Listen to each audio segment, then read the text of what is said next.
What makes a class good?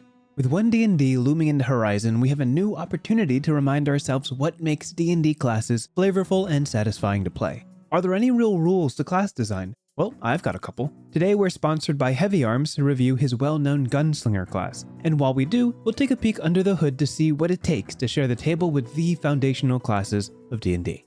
Welcome to the Wintry Wyvern, let's dive into it.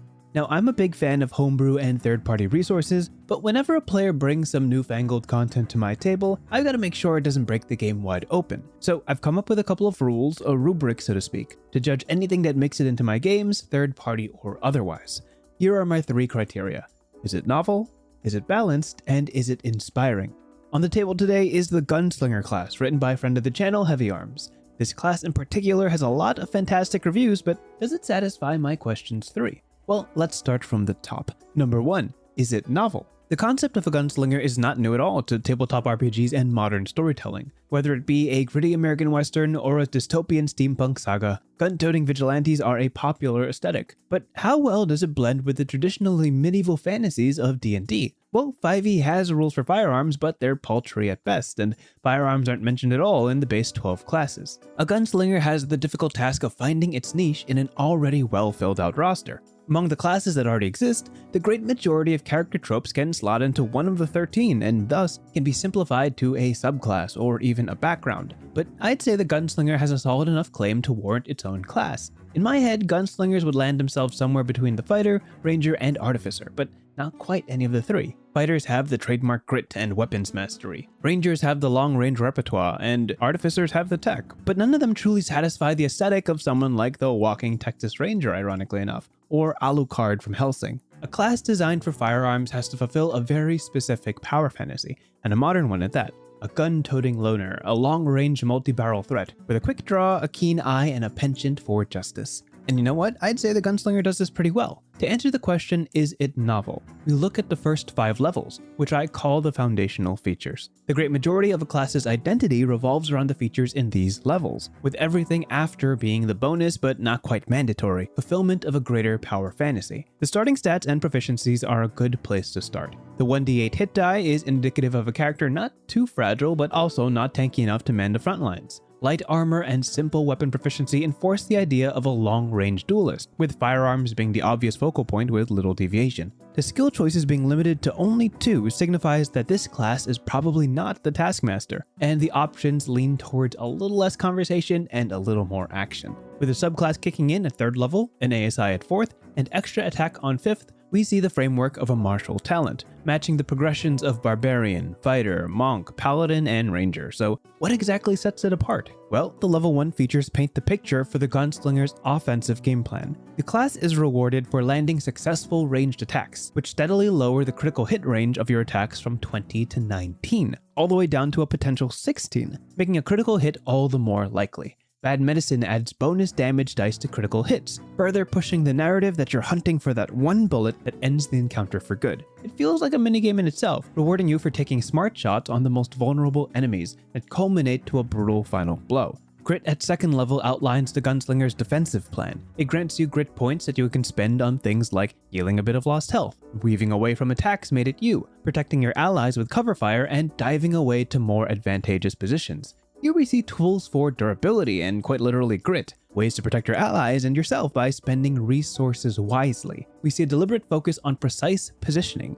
finding that sweet spot to reach both enemies and allies. It's not as simple as stand as far back as possible, and already you can visualize how playing the Gunslinger feels different from the Fighter or the Ranger, how it not only fills the niche of a new kind of long-range damage dealer, but also a non-magical combat strategist. Where you stand matters, what you shoot matters, and how you set up those critical hits is paramount to being optimal. And that's novel. It's a unique shift in mindset and playstyle that aims to separate the Gunslinger from the rest of the pack. With that on the table, we move to question 2. Is it balanced? As a DM that handles third-party content quite a bit, one of my biggest headaches is having to cross-check every feature against official material for things unbalanced, overpowered, and confusingly ambiguous. Thankfully, reading the Heavyarms Gunslinger is like a breath of fresh air. The entirety of the base class's features are written clear as day on one page. and all the subclasses individually take up half a page at most. It's refreshingly concise, not attempting to do too much, but just enough to be fulfilling and mechanically sound. There's also a completely rewritten firearm system, also fitting onto less than one page.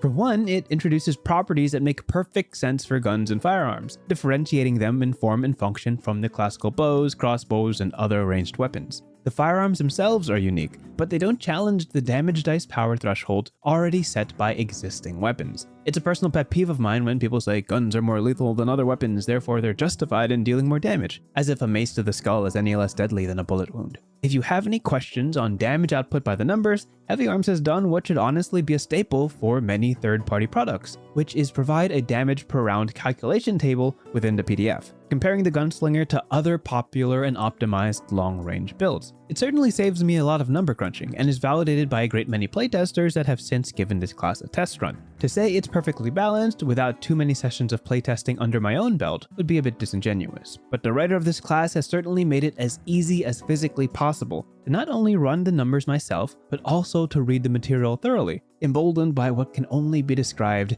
as the boon of brevity. It's short, to the point, and meticulously proofread. That gets a big green check in my book. Which leads to the final question. Is it inspiring? Even if the material is balanced, official or otherwise, I'll opt not to use it if it doesn't spark creativity. Will adding this to my game open doors to storytelling not accessible before? Will it enrich my setting and reinforce the framework of the world we aim to build? And honestly, that's all subjective. To the campaign, to the DM, and of course to the players. Firearms in medieval settings are, more often than not, bluntly anachronistic. But in medieval fantasy, the lines get a little hazy. Who's to say your setting isn't cresting the first hill to industrial revolution, or that these weapons weren't developed in secret, or even artifacts from another world? What I look for in third-party material is a gateway to the stories my friends and I want to tell, and if that involves guns, then we'll find the best material for the job. The Gunslinger, while straightforward mechanically, lends itself to a handful of branching motifs in its subclasses. There's the Maverick, the classic quick-draw king of notoriety, and a Revelator, the counterpoint upholder of justice.